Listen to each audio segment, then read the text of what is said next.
All righty, how you guys doing? Good to see you. We got to get started off by somebody's special birthday today. It rhymes with Debbie Rucker. So we're going to sing happy birthday to Debbie, third row, right over here. Trying to hide, but it's not going to happen. On the count of three, 1, 2, 3. Happy birthday to you. Right there, Debbie. Happy birthday to you. Spell that name. You didn't do it. Hey, dear Debbie, D-E-B-B-I-E. Happy birthday to you. All right. Good to see you guys. Well, hey, we want to say thank you guys for obviously coming, because it's always weird when you got to preach all by yourself. And believe it or not, we did that. Actually, Rob was here.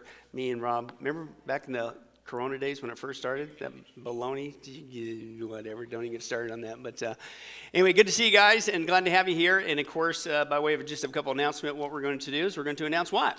Not only a birthday, we're what? Something else to celebrate. Moving. That's right. And what's the address, Debbie? That's right, 1481 East Lake Mead Parkway. You got it, 1481 East Lake Mead Parkway. Jim was so excited he was picking up sticks out here. What's that, Jim?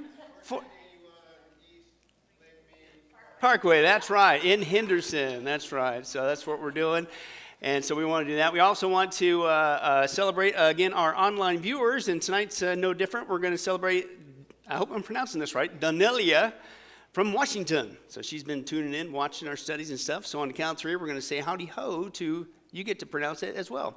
1, 2, 3.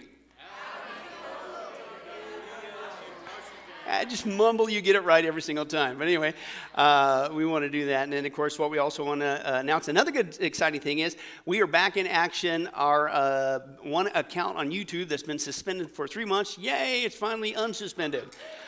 So we're now firing on all pistons, all 7 different accounts. So we are looking at, again, if you please stay touched in and connected, subscribe.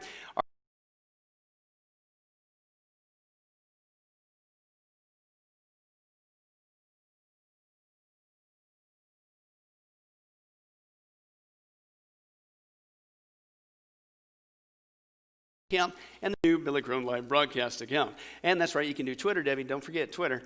And at the Billy Crone account, we live broadcast there as well. So stay plugged in, stay tuned in. We're doing this obviously to dance around the issue of being persecuted in the last days. It's almost like Jesus is getting ready to come back, amen? So we're certainly doing that. Also, if you're missing anything, where do you go? Media.com. That's right, where's it? GetAliveMedia.com. Debbie's favorite website, GetAliveMedia.com. So you go there, including some of the brand new studies. Give it up for Lindsay, announced on Sunday, not only the audiobooks coming out in English, she just tackled Spanish. It's just wild, man, Spanish. So we got Spanish books coming out, so it's just pretty cool. So, and sounds good to me. I don't speak Spanish, but whatever. No, it's been verified. It actually works. I can't believe it. So it's pretty cool. She's cranking them out. So that's kind of a new thing. But where can you get those at? GetAliveMedia.com. So you want to do that and check that out. But speaking of which, you also can, of course, download the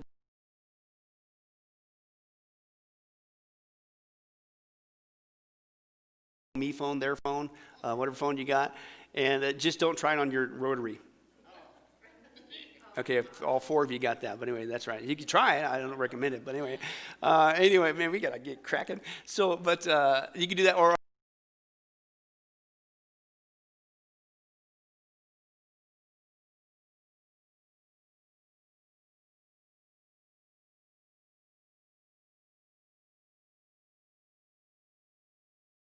and let's work together and learn together, be disciples for Jesus in the last days. Amen?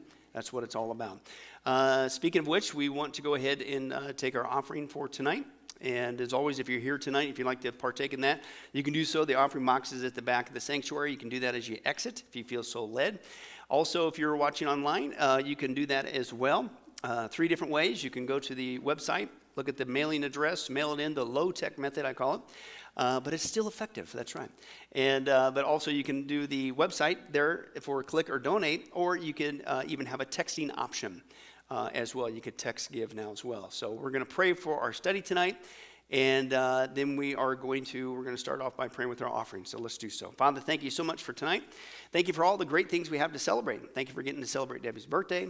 Thank you for getting to celebrate a new chapter in the history of Sunrise Bible Church here in Las Vegas and getting to move And we thank you for new ministries, new ways to share your word and the gospel across this planet through the audiobooks. And thank you for everyone making all these things possible, working together as your team, God. It's a great joy and a treat to see what you're doing. But most importantly, God, we thank you. We celebrate what you've done for us. You saved us through Jesus. And we're not only not going into the 7-year tribulation, 7 years of your wrath, we're not going into hell. We get the polar opposite. We're your bride. You love us. You're coming back to get us, and we get to go to heaven, be a part of the millennial kingdom, the new heavens and the new earth, and it's going to be fantastic.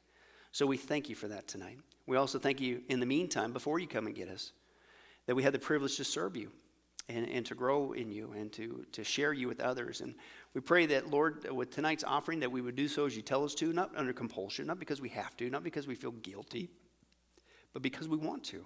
You tell us to give and be cheerful givers.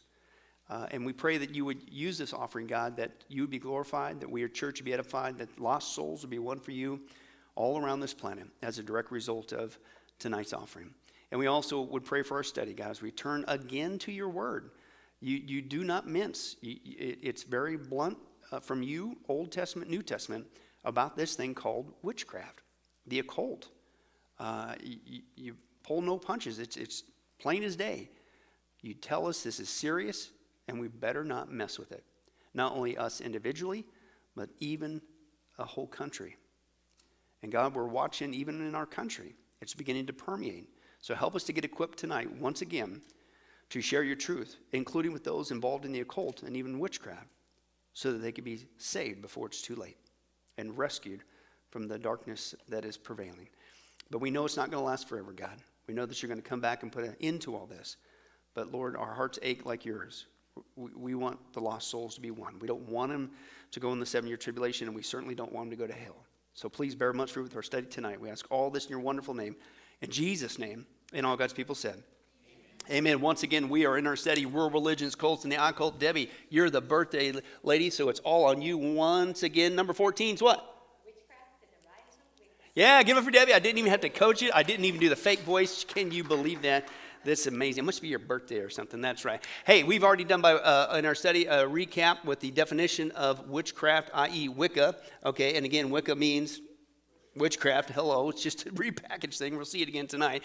We took a look at the types of witchcraft, the location. Hello, all of the world, the protection. What's that? Jesus, always a safe answer. That's how you get protected from that. And then also the history. We've been dealing a lot on their history. First of all, we finally made the journey around the planet, world history, and then we began to take a look at the Wicca history as well. Around the world, just like the Bible said, Wicca is nothing new under the sun. It's been going on ever since the Tower of Babel. And then from Babel, it went to Egypt, then Greece, then the Roman society, Asia, India, the island countries, Africa, Latin America, and Europe. And then last time we saw, in our witchcraft study, that it was basically, this is where we get modern witchcraft today. It's been repackaged, it's been relabeled, but it's still old-fashioned witchcraft. But a lot of it, not all of it, but a majority of it has come from the European branch of Wicca, from witchcraft in Europe. And so again, so who started this? Who started this repackaging of just flat-out witchcraft? So that people would just get seduced into it just because the name's been changed. Well, that's what we've been taking a look with. And last week we saw that started with this lady, Margaret Murray. She was considered what? Murray was the grandmother, of modern day Wicca, and basically what we saw was she was an Egyptologist, and what she did, and what was Egypt involved in? Heavy-duty witchcraft. And then she brought that into Europe, and she wrote this book, The Witch Cult, and that really began to make witchcraft popular over there in the UK once again, and eventually it led to the ban on witchcraft being lifted, and we'll get to that a little bit tonight. Then she wasn't just writing a book that made witchcraft popular that started it, she also was popular with the British people. Right? And people love to interview her, unfortunately, and that helped to begin to spread as well. Well, from her, it spread to this gentleman, Gerald Gardner. Now, if she was the grandmother, what was he? He was the grandfather of modern Wicca or witchcraft. It's the same thing, Now, he was influenced, of course, by Murray.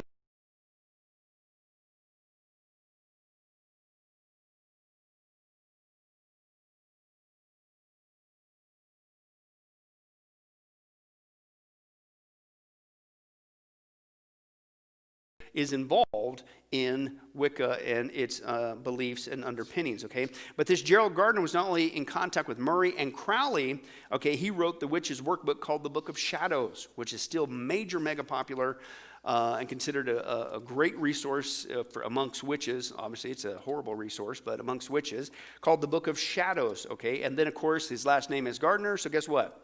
He developed Gardnerian Wicca, okay? And again, what we're going to see as we continue to progress, as these guys continue to branch out, including in America, okay, they're going to, basically it's Wicca, but Wicca is going to spread out in different fingers. There's going to be different branches, right? There's Gardnerian, there's Alexandrian, right? It's all Wicca, but they each get to put their spin on it, okay? And that's why I think a lot of it, we'll get to eventually their practices and their beliefs, Lord willing, but that's why I think a lot of people get seduced into it, because it puts you in the driver's seat, right? So here's the big pot called Wicca.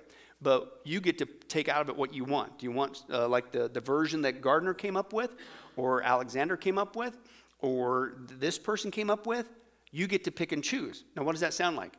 New Age, right? It's the same thing, right? New Age, you get to pick. I'll take a little bit of Hinduism, a little bit of Buddhism. And why does it feel so good to the flesh? Because you're God. You get to, the lie of Genesis 3, you get to decide between what's right and wrong. That's the same thing that's going on with Wicca, i.e. witchcraft, okay? They split off, and then people just pick and choose what they want. And it continues to split today.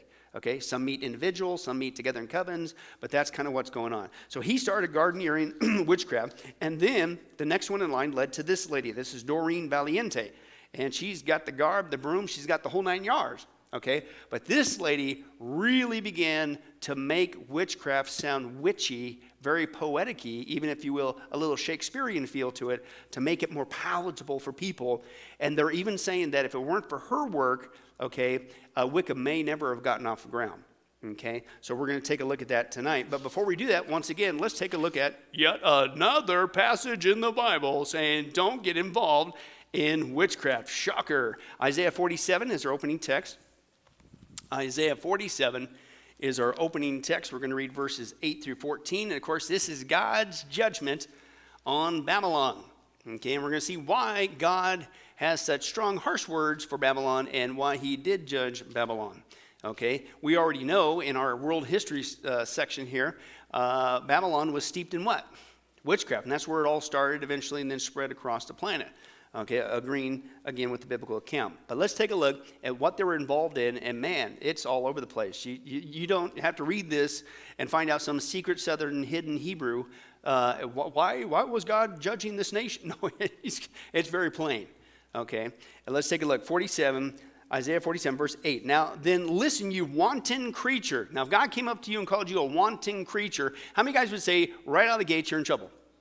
Okay, that's a pretty obvious sign there. You wanton creature, lounging in your security, and listen to what? And saying to yourself, listen, I am, and there is none besides me. So what were these people involved in the occult witchcraft saying? That they're gods, right? Excuse me, there's only one God. Right? Also, if you read Isaiah, it's a phrase he uses God says to himself, I am God, besides me there is no other, repeatedly. So, but that's what the audacity these people had that they were saying. And that they're also saying, I will never be a widow or suffer loss of children. Both of these, God says, will overtake you in a moment, in a single day. Loss of children and widowhood. They will come to you in full measure in spite of your many what? Sorceries and all your what? Potent spells. So what are they involved in? Witchcraft, the occult, right? You have trusted in your wickedness and have said, no one sees me, as if God's blind. Your wisdom and knowledge, i.e. in the witchcraft and the occult, misled you when you say to yourself, again, I am, and there is none besides me. Disaster will come upon you, and you will not know how to, what's he say? Conjure it away, right? You can't just make it go away by your witchcraft and sorcery, right? And then he goes on and says, a calamity will fall upon you that you cannot what? Ward off with a ransom, right? There's no amulet that you could use. Do you see what God's doing? He's playing on their own words. None of your witchcraft, none of your sorcery, none of your occult stuff's going to stop my judgment from coming. You ain't going to ward this baby off with a ransom. A catastrophe that you what? Cannot foresee. Again, that's what they also do. Divination, that they know the future. Come to us and whatever. God says, you ain't going to see this one coming, right? And it will suddenly come upon you. Keep on then with your magic spells, with your many sorceries, which you've labored since childhood. Perhaps you will succeed. Perhaps you will cause terror. Ooh. All the counsel that you've received has only worn you out. Let your what? Astrologers. How many, I can't believe this, even on social media. It's like, are you crazy? Even so-called Christians. Hey, what's your horoscope? My horoscope said this today, and they're quoting horoscope. The Christians supposed to be Christians. What? Astrology, we saw again in our New Age study, folks, that's nothing you want to mess with, okay? It's part of the occult. Let your astrologers come forward, the stargazers who make predictions month by month. You know, the occult, they go by their calendar. We'll get to that eventually. Let them save you from what is coming upon you. Surely they are like stubble. The fire will burn them up. They cannot even save themselves from the power of the flame. Here are no coals to warn anyone. Here is no fire to sit by. Can I translate that for you? You're in a big trouble with God because you got involved with witchcraft, even to the point where you thought it was going to give you security. It gave you so-called godlike powers. Even you had the audacity to say that you are God. And God says, boy, I tell you what, you guys are in trouble now. Because God alone is God. He alone is all-powerful. Only He can provide true safety and security. And He warned about it long ago, but they still went ahead and persist. So guess what? God's patient, but He's patient up to a point. And so what happened? Bang! Hammer came down, and He took Babylon out. Now here's my point. Do you think Old Testament, New Testament, God changes His mind on the occult and witchcraft and how He feels about it? Absolutely not. So if God's got strong words for Babylon back then, what do you think He's got for people who get involved into it today? Same thing, including even on a nationwide level. If your nation goes down this route and you keep it up, what's going to happen? God's going to take you out, right? And that's a clarion warning call, folks. We need to be prepared for, right? So let's get back to see why is even our nation getting so infiltrated with the occult, specifically with witchcraft. Well, believe it or not, again, it was this lady. Now, this is Doreen, okay, Valiente, as you can see there. Okay, so we had the grandmother of Wicca, the grandfather of Wicca. What do you think this one is? She's the mother, okay, of Wicca, is what she's considered. And this is from their own camp, okay, the mother of Wicca. She met Gardner in 1952, this lady here, Doreen Gardner, 1952. And under her direction, she revised his Book of Shadows. Remember the Book of Shadows, what that was? That was all the spells and things and all the rituals and calendars. So she revised it to make it more, quote, for popular consumption, right? You know us guys, maybe not the most artistic, even myself. There's many, many people who clean up what I write. And those of you who are involved in that process just laughed. Okay, heartily so. But that's okay. I swallowed my pride a long time ago, right? But, you know, guys, and so the same thing. So he whips out this Book of Shadows, but it's kind of, and so she basically cleans it up and makes it very poetic-y, dare I say, this is their words, very witchy sounding. And so what it did is it started to make it more palatable. It's like, oh. And I'm telling you, it was a huge influence, okay? Now, her so-called experience in the occult began when she was 9 years old in what she called a, quote, indescribable mystical experience. Well, if it's a mystical experience and you had goosebumps, it had to be from God. No, that's what you hear from the charismatic community all the time. Doesn't mean it's from God, and hers certainly was not from God. On a summer evening in the 20s, she crept into her South London garden at twilight and, quote, was consumed by the feeling that her surroundings were, quote, very potent. And then, quote, and this is a secular article, says that her parents were right to wonder whether she was interested in the occult when all of a sudden she begins going around the neighborhood and the household on a broomstick. So guess what they do? They're trying to fix her, right? They send her off, quote, to a convent. Oh, yeah. That's going one fire to the next thing. Roman Catholicism is not going to fix you. I mean, as I was going through this, I was going, wow, that's so sad, right? Because we dealt with for 12 weeks our Roman Catholicism study. It's a works-based false gospel. It's pseudo-Christianity, fake Christianity. She ain't going to be helped by going into a convent.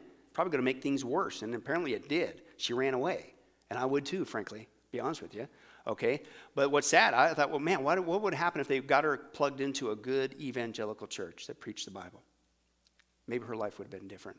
Unfortunately, it wasn't. So they chucked her off to Catholicism. Didn't work. She left school, refused to go back, and then she began to be inspired by the books. Guess where she found these books? Even back then, in the library. Good thing we don't deal with that today.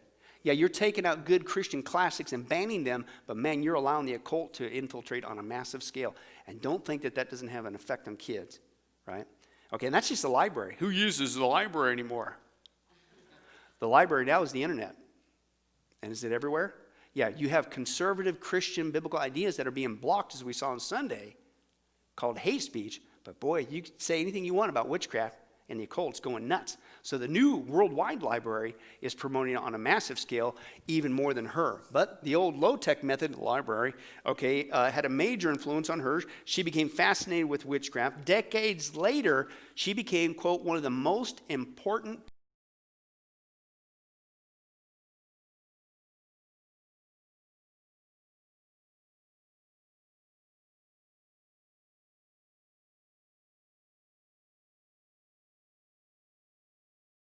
She began to clean it up and make it more palatable. At the same time, I think it was 1951, that there was a lift on the ban on witchcraft, in England.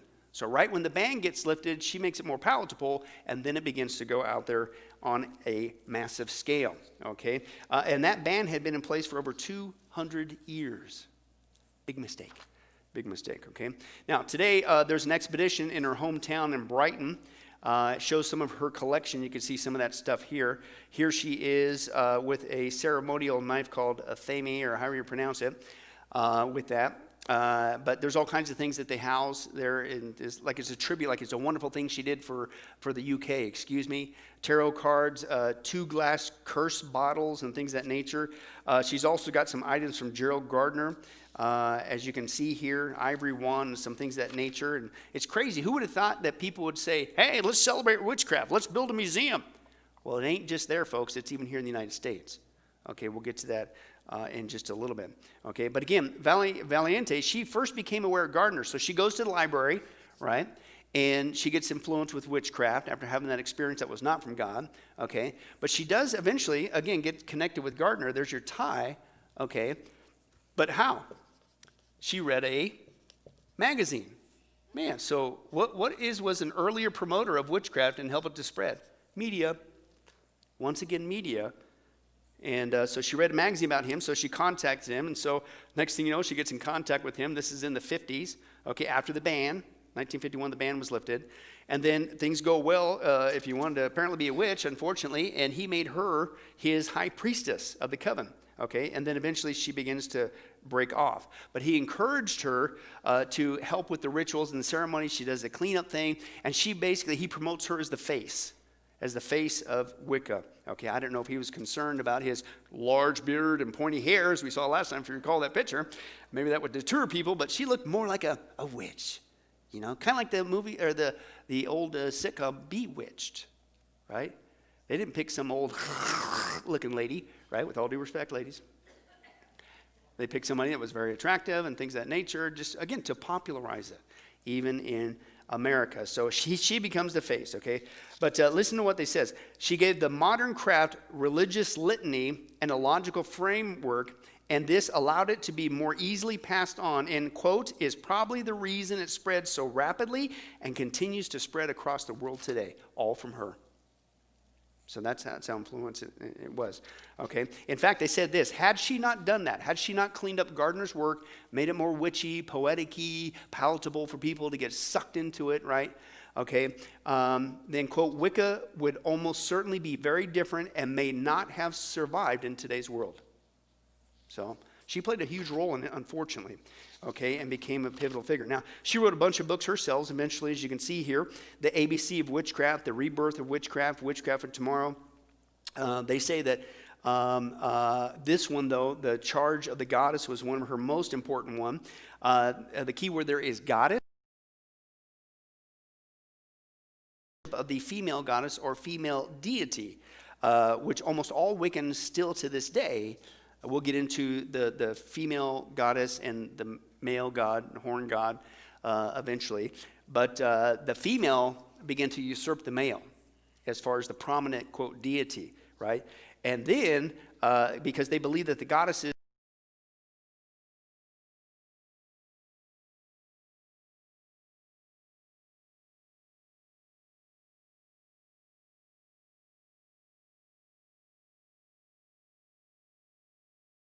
study demonstrating how feminism is all about promoting witchcraft and comes from witchcraft. Ladies are being sucked into women's rights and women's power. Show them what you can do over a man. That's witchcraft. That's the female goddess worship mentality that's involved and embedded in Wicca, okay? But this was going on, and she was it just so happens also, Doreen, okay, was a strong supporter of women's rights, wrote about feminism in her books, the Witchcraft books, as well as speaking up for feminist issues throughout her life. And, quote, such attitudes therefore attracted, guess what? Young women into the particular religion. Religion of what? Wicca, okay? And why? Because, quote, a witch, in Wicca, a witch is the image, the ultimate image of independent female power, right? Don't let a man tell you what to do. And that's the same message that feminism is running on, and it's not by chance. They're going to indoctrinate you into witchcraft and the female goddess worship. We'll get into that later. Her final speech was made in 1997. And it was there that she urged the Wiccan community to accept homosexuals, okay? Because it's basically come one, come all, whatever you want. And then her health began to deteriorate. First, she was diagnosed with diabetes. Then she got terminal pancreatic cancer, and she died in 1991. Well, that is what really helped Wicca to begin to spread, period, that revamping, okay? Now, let's see how specifically, okay, it comes to America, because, you know, by and large, we're still over in the UK, right? Okay, is where it spread. Now we're going to get to this guy, okay? As you can see here, this is Raymond Buckland, okay, as you can see there. And he was basically also contacted, guess who? Gardner, okay? He was also influenced by Murray. So again, you got direct ties of what's going on here. But he was founded what was considered the first Wiccan coven in the United States. Okay, so he brought it over to the U.S. Okay, in fact, we got the grandmother, grandfather, mother. Guess what Buckland was? And this is their own terms, not mine. He's the father of modern American Wicca or witchcraft. Okay, it came from this guy. He was a prolific author, bringing witchcraft to the United States. He was a leading spokesman for Wicca in the United States for more than 50 years. He promoted this stuff. He was born in London in 1934. He was the youngest of two sons. His father was of Romanian gypsy heritage, which is probably where he got some of his stuff. But it was in London that he met his wife, Rosemary, and, quote, magical working partner. Here they are in their occult practices. Going down deep, folks, this is what really goes on, and that's a very tame picture, believe you me, unfortunately. But by this point, Ray had more than a passing interest in the occult. He began to read great many of books, and guess what books he read that really influenced him, other than being raised in the Romanian gypsy background stuff? Margaret Murray's The Witch Cult in Western Europe and Jared Gardner's Witchcraft Today. So again, these two influenced him as well. In fact, so much so did he get influenced by Gardner that Gardner and him began to communicate. He communicates with him even after he goes from the UK to the US. He ends up in New York. He moves to Long Island, so he's on the East Coast, okay? And he still communicates with Gardner, okay? And basically, Gardner basically sets him up to basically be the branch of Wicca in the US. So is what's going on there. So now they're kind of branching out almost like a franchise, if you will. Okay, so he's going down on that route on a massive scale. And again, they began, him and his wife, to spread, and their coven, Wiccan coven there in Long Island, began to grow at a steady pace. And then he began to develop, if you will, an Americanized form of Wicca. Now remember, Doreen Valiante, she what? She made it more palatable, more witchy sounding, more poetic sounding for people to get involved in, period, right? Well, that's the UK. Americans, we're a little bit more independent. Don't tell me what to do, right? I'll do it my way, democratic approach, some things of that nature. So he came up with what's called, I believe it's pronounced Sax, even though it's like Seax, Seax Wicca. And basically, he took Wicca, kind of like what Doreen did. He took Wicca and Americanized it for an American mindset. Okay, let's take a look at that. At first glance, it may seem that a witch is a witch, but the further you go into learning about the craft, the more you realise there are lots of different types of witches. And since Wicca is an ever-changing religion that adapts to the practitioner, it is ever evolving to meld with the needs of its adherents. With so many possibilities, how do you know which type of practice is best for you. Even if you have already chosen your path, it's always a good idea to learn about other possibilities. And if you haven't chosen a type of practice, here is a great list of possibilities to begin thinking about which one is right for you. Saxe Wicca Witch. Raymond Buckland moved to New York from Britain and brought with him a version of Gardnerian witchcraft. His practice adapts Gardnerian practice for an American culture. Within the practice of Saxe Wicca, there is an emphasis on herbs and divination. This tradition does not include oaths of secrecy, rigid hierarchical structures, or a book of shadows. There are no degrees, so a democratic approach to coven leadership is established. Self-dedication and open-mindedness abound within this practice. So again, he Americanized. No oath, no secrecy, no hierarchy. I'll just do it my way. So basically, that's what he came up with. It's called the Saxe Wicca, but it's really the Americanized version of Wicca. His book, he wrote a book called The Tree. It became the, quote, guide to Saxe Wicca. This was originally published in 1974. It was republished in 2005 under that title there, Buckland's Book of Saxon Witchcraft. So basically, if you want to do a Crone translation, Buckland's Book of American Witchcraft. He basically Americanized it. He also wrote, now one of the things he got, you don't need to follow the Book of Shadows, right? That was part of that. You don't need all that rigid dogma, blah, blah, blah. Well, he basically wrote his own, right? This is called the Complete Book of Witchcraft that he wrote. They also, in the witch community, call this the Big Blue Book. And again, this is looked upon as, in their world, essential. You might want to, again, you get to pick and choose whatever you want. That's what sucks people in. It's relativistic, New Ageian mindset. You get to be God. You'll decide what's true or not true, even in witchcraft, right? And you want to use the Book of Shadows? Great. But if not, hey, get the Big Blue Book, right? Or maybe use both, or pick and choose from both, right? But this book, has, quote, influenced and guided countless students, coven initiates, and solitaries around the world. It is one of modern Wicca's most recommended books.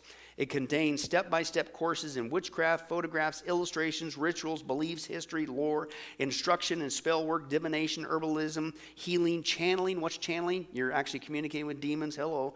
Dream work, sabbats, esbats, covens, and solitary practice. So again, he basically, you don't have to follow the Book of Shadows. It's America. Do what you want. But hey, I'll write a book for you how to do it. So that's what was going on. And again, it even has a format that you got questions at the end of each lesson, so you can record your spiritual magical training, blah, blah, blah. And they, again, consider this a resource you got to have in your witch library. Now listen to this, quote, never in the history of the craft has a single book educated so much people. So this was a landmark work, unfortunately, for witchcraft. Now, again, he then sets up a museum called, in 1968, the first museum of witchcraft and magic in the United States. He's saying, that's crazy. Well, nothing new under the sun. Gardner had already started doing that in the UK. So again, there's in communication. So guess what he sets up? Now, originally, believe it or not, it started in his basement. It was only a private showing. Then it began to grow, and then it began to grow, right? And now it's a museum that has not only gets media attention, but they even did a documentary about it. And so guess what do you think that does? Makes it popular. And people go and see this place. And it's just crazy. It's all dark, evil, occult practices, including the ritual knives, as if that's something cool. That's gross. Folks, we're going to see, and as we've already seen in the history of witchcraft, sometimes those knives are used to what? Kill not just animals, but people. This is sick. But here's a guy visiting Buckland's Museum. I'll just give you a little piece of it. Well, my friends, welcome to the Buckland Museum of Witchcraft and Magic. Well, this is pretty cool. Basically, the basis of this museum was that there was a man named Raymond Buckland who was kind of looking for some sort of spirituality. He found out about witchcraft, the Wiccan, and got the man who named Wiccan. That's actually Raymond right there, Raymond and his wife. And then this is Raymond Buckland's ceremonial robe. Now in this case, you can see that is a wine jug that they used for ceremonies. And then here's a silver cuff bracelet. His wand, Buckland's ritual wand used in the Long Island Coven in the 19th century. He made that ceremonial helmet, that high priest ceremonial horned helmet, made in 1970s. And then here's some more of the U.S. initiated or initiation knives over here.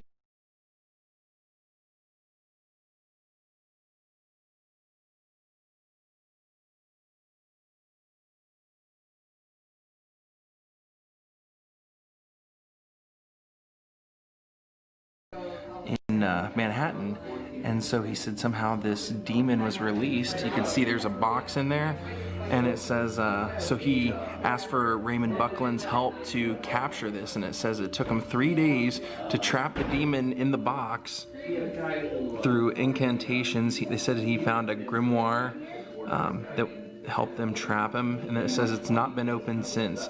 There you can see a Ouija board.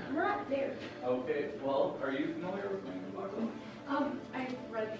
And then in this case, they have all kinds of tarot cards and zodiac things. It says I Ching coins that belong to Aleister Crowley. Wow, that's what those coins are right there. Huh. Once again, who comes into play? Even in the American witchcraft? Crowley. Once again, a common thread. You're also going to see, Lord willing, in Satanism as well. But he published his other books. I just give a little. It went on and on, but that you get the idea. It's gross. You and I would go celebrate the history of the Atomic Museum here in Vegas, or go to the Capitol and let's go the history of Abraham Lincoln. You know, we were there and filming, Reed and I. But people are going to the history of witchcraft like it's something cool, even in America. And that ain't the only one, folks. But that tells you something's turning, the tide's turning in a negative way. He published many other books as well, The Pocket Guide to the Supernatural, Witchcraft, Ancient and Modern, Practical, Candle-Burning Rituals. In fact, by 1973, listen, it's one thing, well, he's got a bunch of books, people were buying them big time. He was earning, by 1973, enough money with his books that he could take over running the museum full-time. Making a full-time living just writing books, right? And until 2010, he published a book almost every year since. His health started to fail in 2015, first with pneumonia, then a heart attack. He recovered from that, but then he began to experience more heart and lung problems, and then he finally died in September 2017. Now, he was the male guy who popularized Wicca in the United States. This lady here is the female lady, okay? This is Sybil Leek, okay? Sybil Leek. Okay, and she wrote a book that really catapulted her into, and I'll use this word, she was basically a celebrity witch.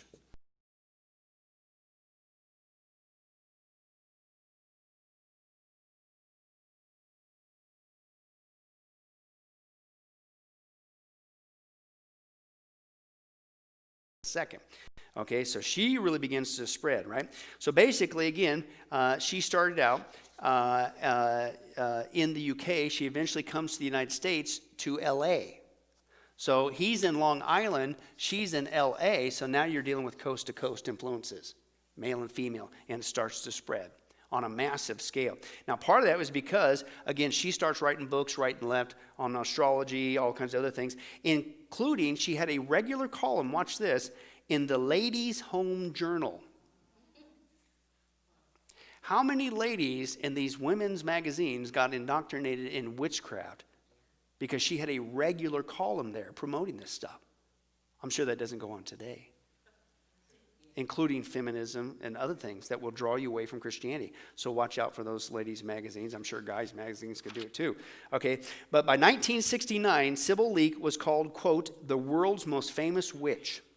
And part of it was the book I showed you right there, The Diary of a Witch. Okay, really catapulted her in that. Again, she was born in 1923 back in the UK. In the in the 50s, when the witch ban got lifted, guess what? She comes out and says, I'm a witch, but not just a witch, because that might still freak people out. The ban just got lifted, so what do you say? I'm a white witch, or a good witch, you know, that old coloring factor, right? And so all of a sudden, people are kind of intrigued. What, huh? Somebody's actually going to admit it right off the bat? We just lifted the ban, and she's not a bad witch. I mean, didn't you watch The Wizard of Oz? She's one of the good witches out there. So they wanted to see her. And they literally began to flock her. The village she was in there in the UK, massive amount of tourists. Her landlord refused to renew her lease. Okay, so she decided to pack up bags, and so she goes to America to promote her books, and that's basically why she ends up in L.A. Now in L.A., It's all about Hollywood, the media. And boy, they pick up on her and promote her. Again, media helped to influence that. It still does it today. Nothing new under the sun. This is a radio presenter at the time, Annie England. This was 1964. She was one of the first ones to interview her. And again, she's given like celebrity status. She's made famous, a witch, right? And listen to this quote. Everyone wanted her on their show. And she rubbed with celebrities, including people like Gypsy Rose Lee, which that sounded familiar. I remember it was some burlesque dancer. I guess was famous back then. But also, quote, Neil Diamond. So again, the music industry is involved, and so is Hollywood, and we'll get to that in just a second. But her legacy, quote, this is a secular article, her legacy is best explained by saying that she helped to cause witchcraft to thrive in America and the UK. And she's considered a pioneer of her time and an inspiration to, quote, modern witches. Now, she had some flair to her, as you can see there. She kind of did it up. And if you know something on top of her head, that was a crow. She had that crow. For me, I'm going like, what are you, a pirate version of the witches? You know, they got a parrot, you got a crow. But she literally walked around with that crow with her all the time. She named him Mr. Hotfoot Jackson, right? In fact, here she is in an interview with Hotfoot Jackson, just on her shoulder there, and explaining why Halloween is so good for witches. Another reason why we shouldn't be messing with that stuff. So let's take a look at that. Okay, that's her and her crow. Here's the interview. Halloween. Well, for most of us, that's an excuse for a party, an excuse to get dressed up and have a good time. The traditional time when spirits walk. But if you believe in witchcraft, then Halloween is one of the most important times of the year. Now, I'm in the heart of the New Forest, a forest that is absolutely steeped in witchcraft. In the forest, there are covens of witches in the forest, each of them with 13 witches, and they all take Halloween very seriously indeed. This is the room of one of them, Mrs. Sybil Leek. She's a housewife and mother. She's 41. She's an antique dealer and a self-confessed white witch. She says that she could do all the frightening things like sticking pins in effigies and bringing curses down on people's heads. Tonight, the witches and the warlocks will be meeting at such a Sabbath. What will they be doing and why? Taking part in just one of the 4 great Sabbaths which witches have always done for thousands of years. We shall be doing it because Halloween is quite important to us as a religious ceremony. It's the time of the year when the fire of the sun is dwindling, and of course we don't want this to happen. And it is also the time when we ourselves will be feeling in great need to renew the energy of our occult powers within ourselves to carry us through for the rest of the year. Are there very many witches about? Well, I think you would be very, very surprised if you knew how many initiated witches there are in the whole world. And not only that, there's a very great following in witchcraft. Including, as we'll see in a second, because of her and her family and other witches in the world of celebrities and political people and things of that nature. But anyway, you can start, that's just kind of I don't know if it's a gimmick or whatever. I would assume that her dry cleaner was not very pleased having to. But anyway, we'll move on. But anyway, Sybil leaks her book, basically, quote, open the occult to the general public. Where are we talking about? United States of America.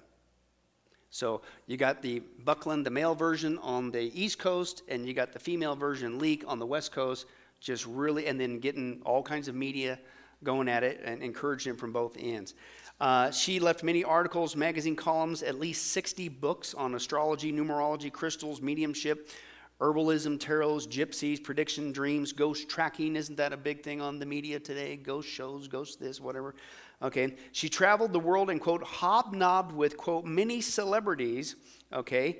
Towards the end of her life, she was bedridden at the time of her passing at 65. She died of cancer in 1982. But let's get back real quick on that celebrity issue, right? Not only did she hobnob, as I mentioned, one, Neil Diamond, that we're probably familiar with, and the other, Gypsy Rose Lee, but that's the tip of the iceberg. But she even admits in another interview that this was nothing new under the sun. Her mom, who was also a witch, her whole family basically, they hobnob with all kinds of famous people over in the UK. So apparently it's nothing new under the sun that you get sought out when you get involved in the occult that the celebrities and those in power come and seek you out. But listen to her admit that. Family practice of influencing celebrities and important people and figures around the world. Watch this. When we come back, I'd like Sybil to really tell us, she's a legend in her own life, and she has met legendary figures. She's written a book called My Life in Astrology. We'll be back in just a few seconds.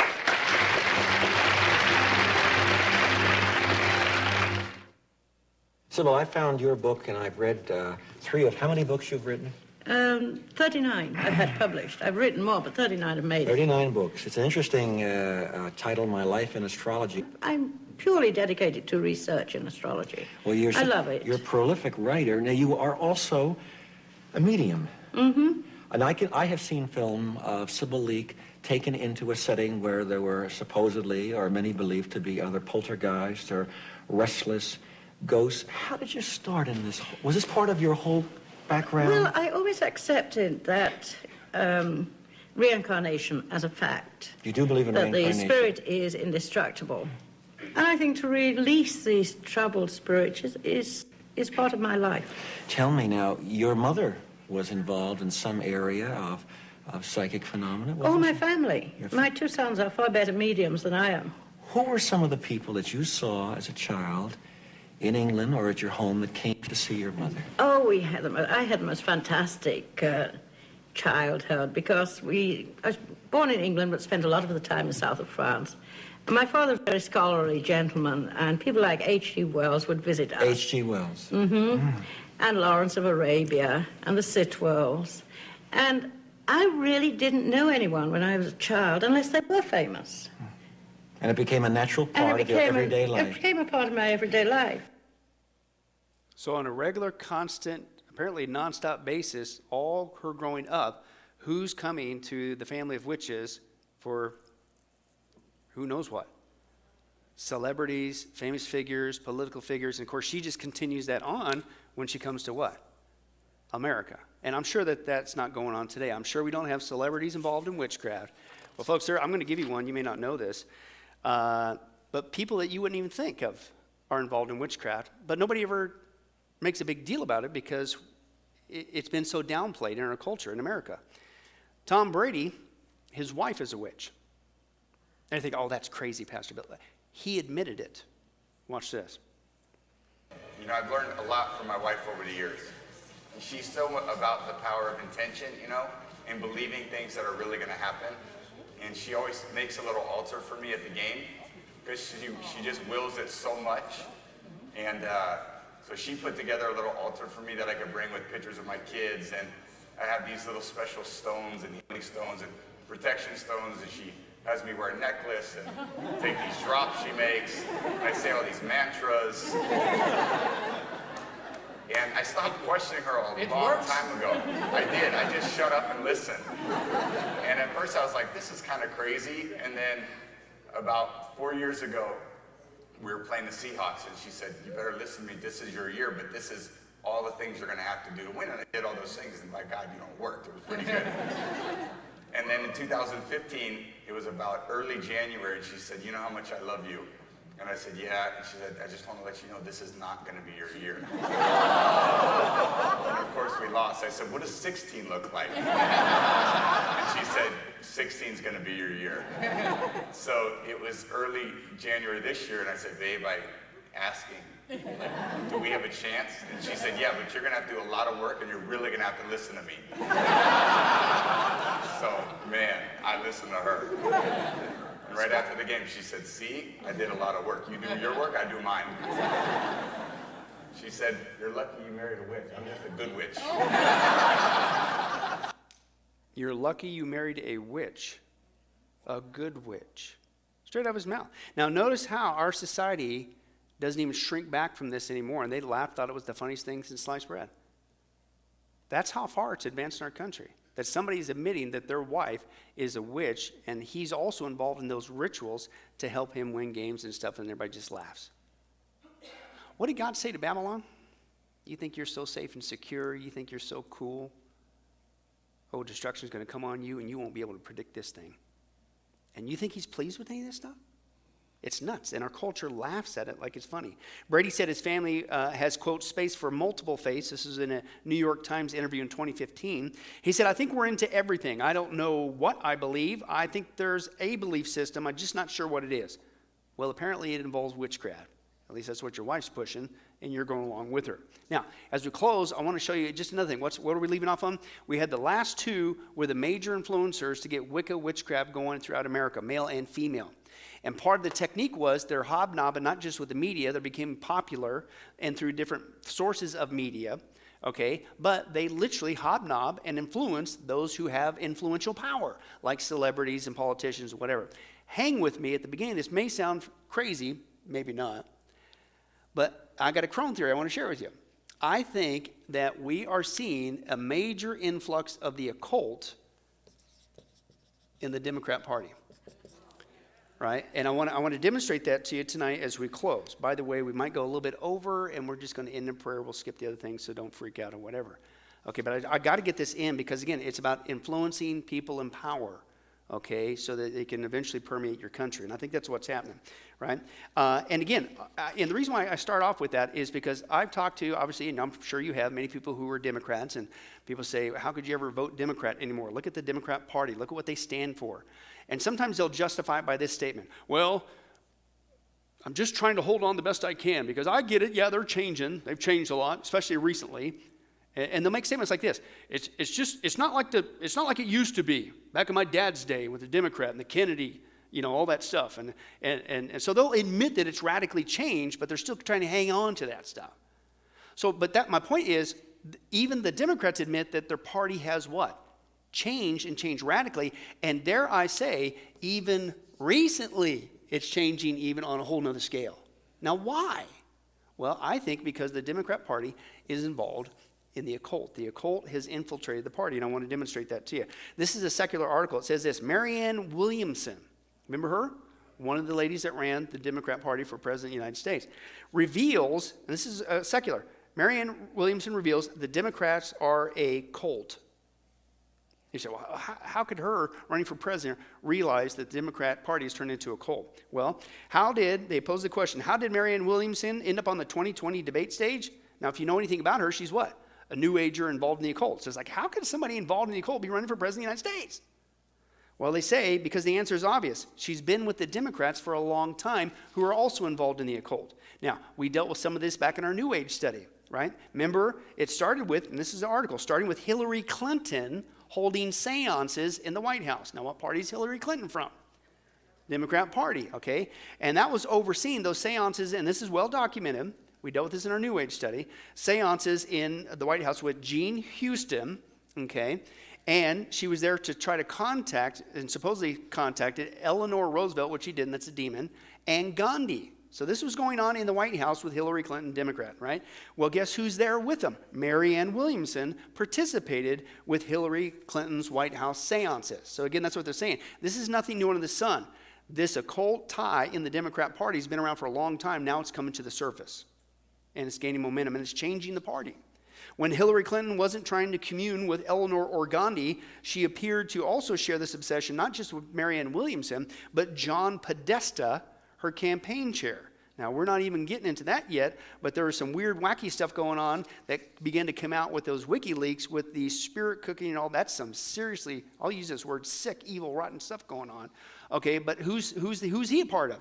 The Democrat Party as well, and it's been going on for a long time. Now, not just getting into the party, not just influencing the party like a Tom Brady wife scenario, but it's beginning to change the belief system the occult is of the Democrat Party. And this is why I think people are making the statements like, what has happened? It's not like my dad's party back in Kennedy days, because the occult has taken over. Now listen to the beliefs currently of the Democrat Party. Do you tell me if they haven't changed and are leaning towards the occult? Democrats are twice as likely as Republicans to think that astrology is very scientific. Liberals or Democrats are more likely to believe in astrology, period, more than conservatives. Only 48.6% of Democrats were able to correctly answer that the earth revolves around the sun. That's about half. All right, 35% of Democrats believe they experienced the paranormal. 69% of them believe in ghosts. And they say, quote, that's why Marianne Williamson is up there on stage. That's their party now. It isn't just they changed to align with what? Occult witchcraft beliefs. And that's why you can have somebody involved in the occult actually running for the President of the United States under the banner of the Democrat Party. And then they said at the 2020 debates, the Democrats let the leftist flag fly. Why? Because they're, quote, coming out of the closet with their new beliefs. And what's their new beliefs? The occult. 70% of Republicans believe in God. Only 45% of Democrats do. 47% of Democrats say religion isn't really important. So what do they believe in? Quote, spirituality, auras, energy forces, karma, battling dark psychic forces, and being attuned to the universe. What's that? That's an occult mindset, right? As well. Then, after Trump's election, tens of thousands of women swarmed the streets wearing pink hats to shriek at the sky and repel so-called dark psychic forces. They believe in everything, ghosts, auras, energy forces, but not God. Now, in fact, that's also, they're not just getting overtaken with occult mindsets and beliefs and people and influences, but this is why their parties become, I'll use this word, godless. And they stand against everything that we believe in as not just conservatives, but Christians, because I think they've been overtaken. Okay? Now, remember, this is 2012. I don't know if you guys, I don't have time to show you the video, and I'm already crunched for time, but remember back in 2012, they had the Democrat National Convention, and they had taken out God from their platform and Jerusalem. Remember that? It's like, why of all things would you go through, why would you take out God? And then they tried to put it back in, and then there's actual video, you can still watch it on the internet, of them trying to put it back in, and people were going nuts. Boo, his, they're all mad. At what? Putting God and acknowledging Jerusalem and Israel in your platform. Why would you do that? How did you get so godless? In fact, that was back in 2012. It's still going on today, folks. It's turned not just in cult influences and beliefs, they're getting godless, okay, in the Democrat Party. In fact, recently, you know it's recently because they're wearing the masks, here's them saying the Pledge of Allegiance. Notice what they conveniently leave out. This one, I'll show you the recording on that. Here's the Democrats leading the Pledge of Allegiance in Congress. The chair will lead the House in the Pledge of Allegiance.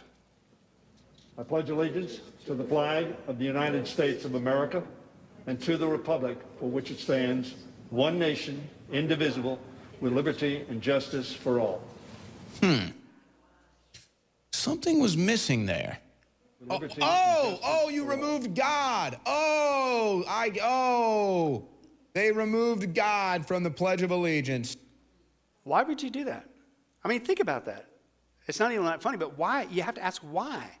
Why would a political party specifically be so anti-God? Anything to do with Christianity, the Bible, or because I think they've been infiltrated with the occult mindset, belief system, and frankly, people who are involved in the occult in that party. I really think that's why. Now, let me give you a couple other examples. We dealt with this in our 8-week study, Abortion, the Mass Murder of Children. Okay, but every one of those people that were running for president, there was like a record number, 20 or something.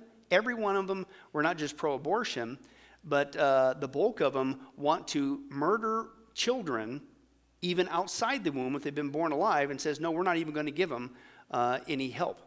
And that involves Kamala Harris right now running for vice president on the Democrat ticket.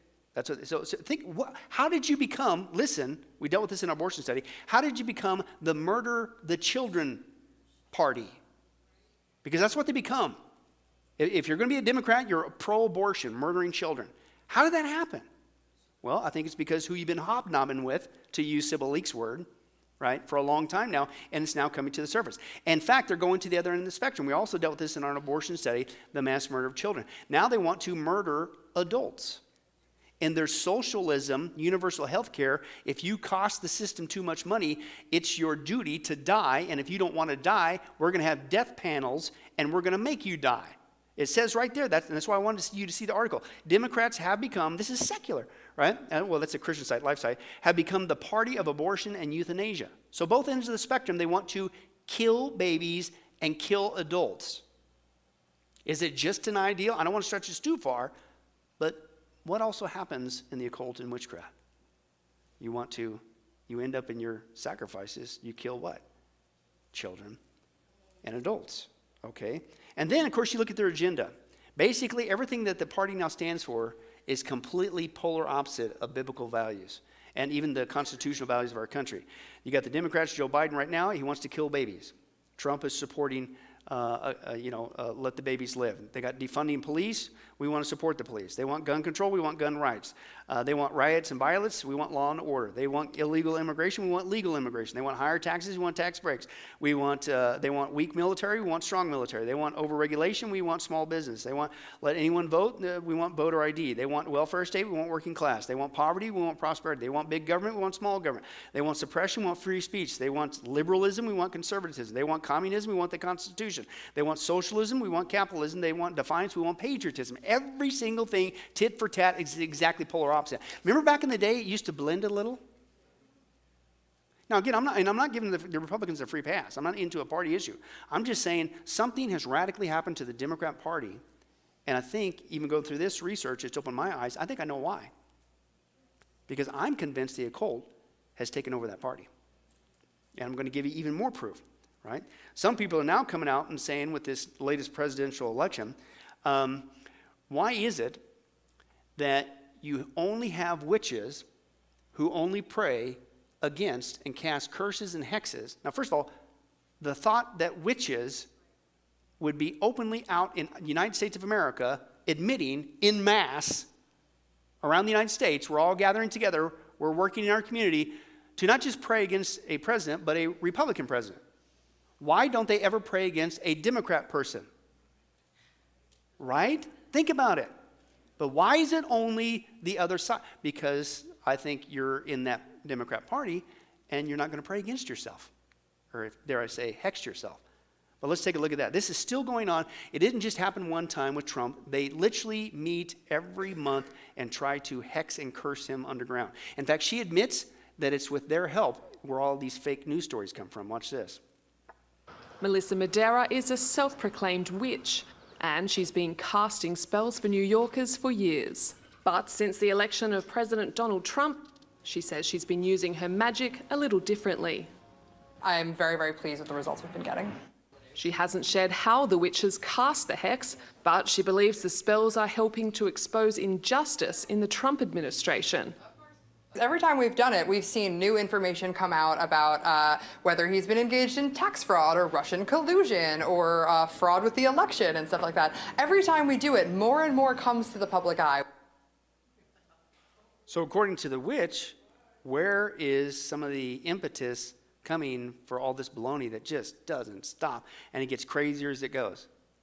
I will say this, I think this also answers for me why, not just the last election, but this whole year leading up to this election, it's not just a battle. We use this word, and I think it's right. It's a what? Doesn't it feel like a spiritual battle? This isn't normal politics anymore. Why? Because there's something spiritually going on in this party that I believe has been taken over by the occult. In fact, I think that they're coming out, I'm not going to say, thus saith the Lord. A lot of people, they would vehemently say, oh, that's just a coinky-dink. But a lot of people are starting to wonder with the new logo, that's a little weird. Of all things to choose, why are you choosing that logo? Well, you could just make that up. I don't know. You start to see all their background, the behavior, who's involved in this stuff, their beliefs, and are they sending a message to their supporters? I don't know. But it makes you wonder, right? I can't necessarily prove it. I don't think they'll ever admit it. But man, it makes you wonder. And I don't think it's far out base, okay? In fact, talking about this, watch this. And this is another article. We're almost done.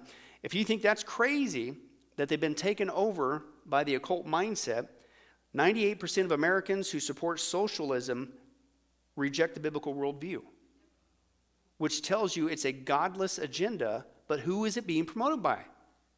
So again, it's not just you're involved in being influenced in the occult. It's not just you're taking on occult ideals, okay? It's not just your party has background in occult and occult practices. You might be thrown out, you're not even working, the witches are working with you, and only you.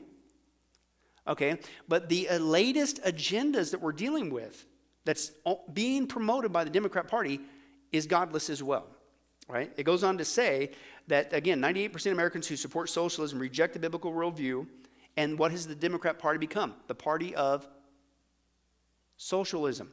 In fact, Biden came out it's on tape. He said, if I get elected, I will become the most socialist president in the history of the United States. Right? Okay? Quote, that's why one guy says, the 2020 election is not about personalities, parties, or even politics. It's about an election to determine the dominant view, the worldview of America. And President Trump has accused Joe Biden of being a Trojan horse for socialism. But again, the mindset of socialism, where does it come from? That's a mindset of the occult. And then Barna, who did this research, he says, when you look at the Democrats,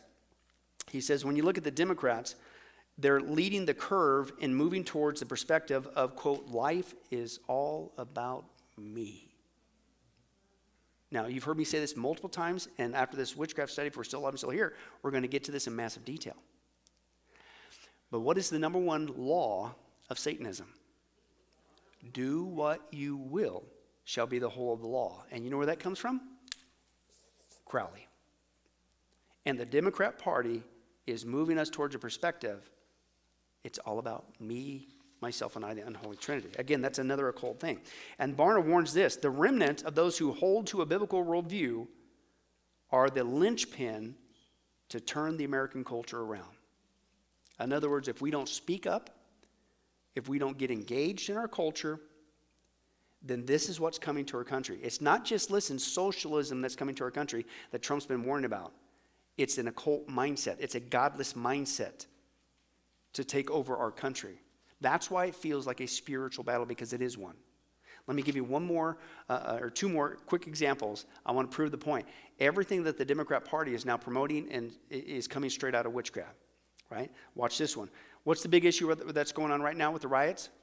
Racism, right? Well, guess what? Guess who's promoting that? Witchcraft. And again, I don't want you to think I'm just whipping this out thin air as a convenient theory. This is what secular folks are saying. Fighting racism in academia with witchcraft. Self-declared witches are well known for their, quote, wokeness. That's another term you hear all the time. And their hexing of enemies, including Brett Kavanaugh and the Confederacy. And remember getting all the rid of the stat, all the late stuff that's going on. Witches are the ones that are promoting this via the Democrat Party, because I think there's a direct tie.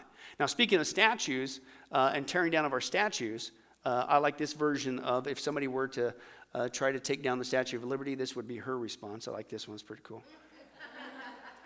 So you can't watch that one time. You got to watch that a second time. Take them down, you know what I'm saying?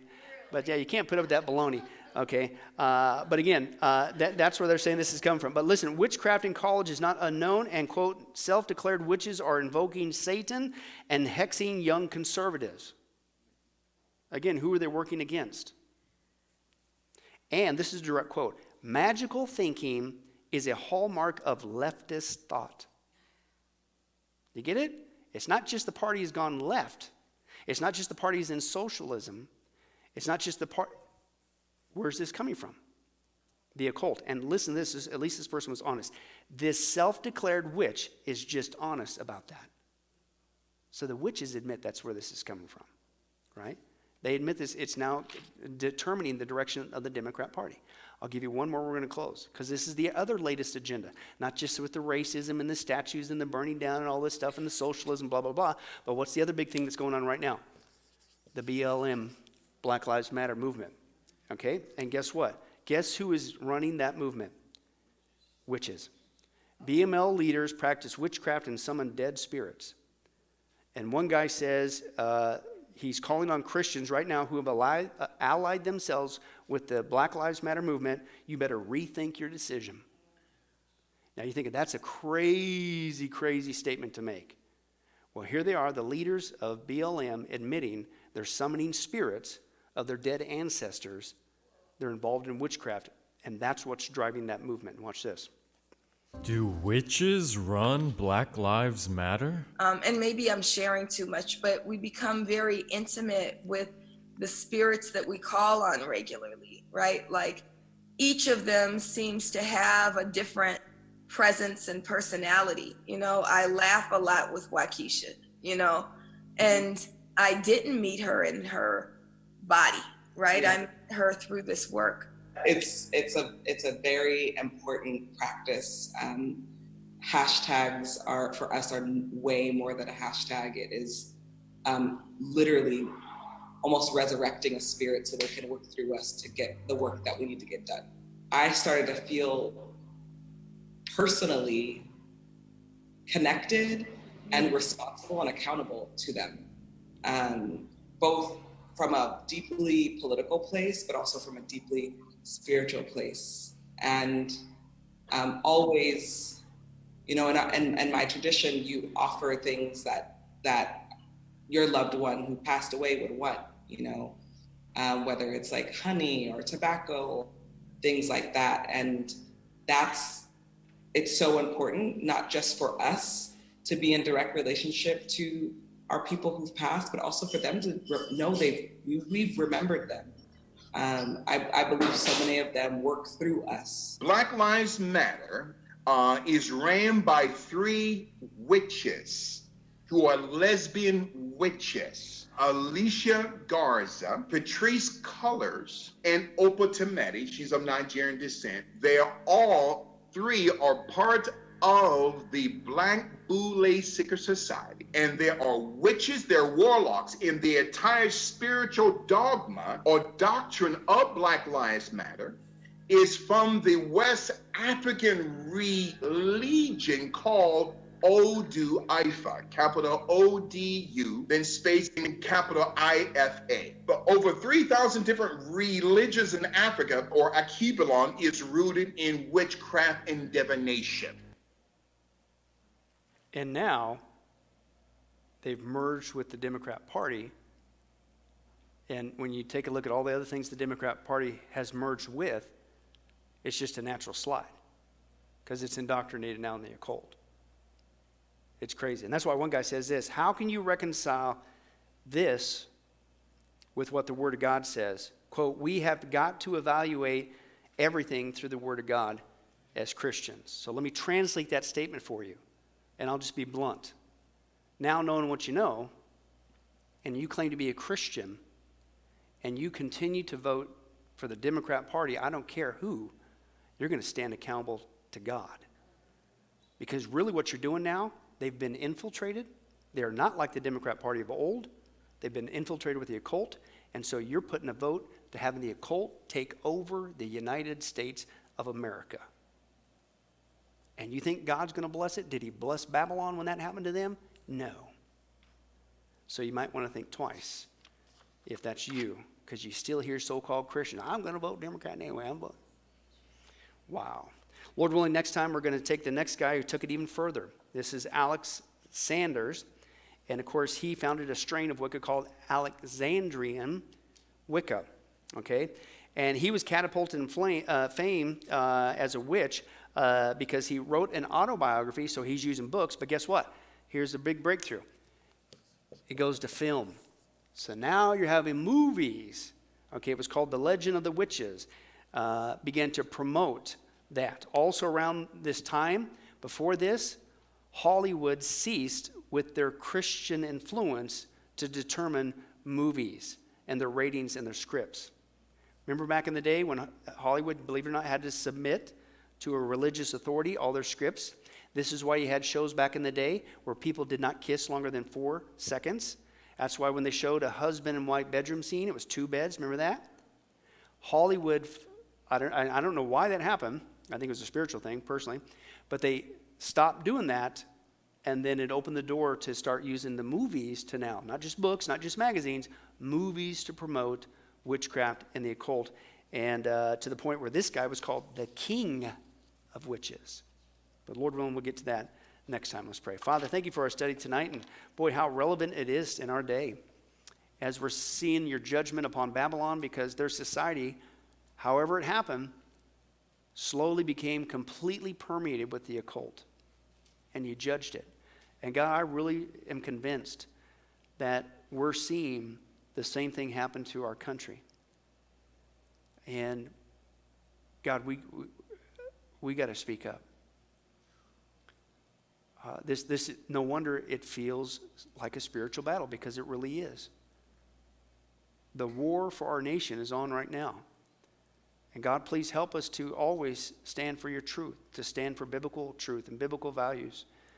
And God, when we do engage in our culture, and including voting, we just pray that we would always vote, not along party lines, but biblical lines.